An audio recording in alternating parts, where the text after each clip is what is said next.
अस्सलाम वालेकुम।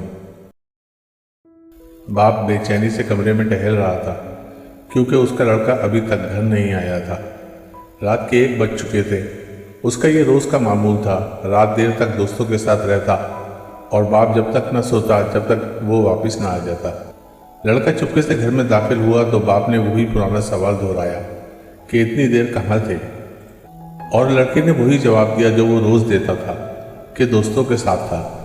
बाप ने कहा, आज मुझे तुम्हारे दोस्तों से मिलना है। बेटा ये सुनकर घबराया और कहने लगा, पापा कल सुबह मिल लेना, अभी तो बहुत रात हो चुकी है। लेकिन बाप ने कहा, नहीं, मुझे अभी और इसी वक्त मिलना है। बादल नख्वास्ता बाप को लेकर दोस्त के घर पहुंचा।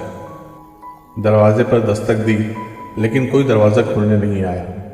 फिर दस्तक दी तो एक साहब ने खिड़की से झाँका और इतनी रात को आने की वजह पूछी तो लड़का बोला, दोस्त से मिलने आया हूँ। उन्होंने कहा, लेकिन वो तो सो गया है। बोला, अंकल आप जगा दें। बाप के सामने शर्मिंदगी हो रही थी, इसलिए ज़रूरी काम और इमरजेंसी का बहाना भी बनाया। लेकिन दोस्त के बाप ने कहा, सुबह आ जाना, अभी उसको सोने दो। अब बाप ने अपने लड़के से कहा, चलो अब मैं तुमको अपने एक पुराने दोस्त के पास लेकर चलता हूँ जिसका नाम फखरुद्दीन है।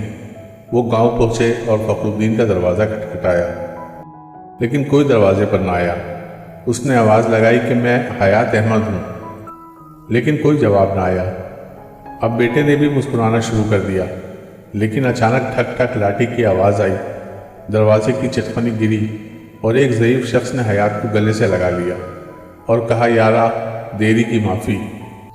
दरवाज़ा खोलने में देरी इस वजह से हुई कि तू 20 साल के बाद आज मेरे घर इतनी रात गए आया, तो मैंने सोचा कि तुम किसी मुसीबत में हो, इसलिए जमा किए हुए पैसे निकाले कि शायद पैसों की ज़रूरत हो। फिर अपने बेटे को जगाया कि शायद बंदों की ज़रूरत हो। फिर पगड़ी उठाई कि शायद इसकी ज़रूरत हो। अब सब कुछ मौजूद है, अब बताओ किस चीज़ की ज़रूरत है। लड़का ये सब सुन रहा था और उसकी आंख में आंसू थे। शर्मिंदगी से सोच रहा था कि पापा सही कहते थे कि दोस्त वो नहीं जो रात देर तक आपके साथ हो, बल्कि दोस्त वो होते हैं जो आपकी मुश्किल आपसे पहले जान जाते हैं और हर वक्त मदद के लिए तैयार रहते हैं। दोस्तों, अगर आपको वीडियोस पसंद आती हैं तो लाइक, शेयर और सब्सक्राइब करें। शुक्रिया।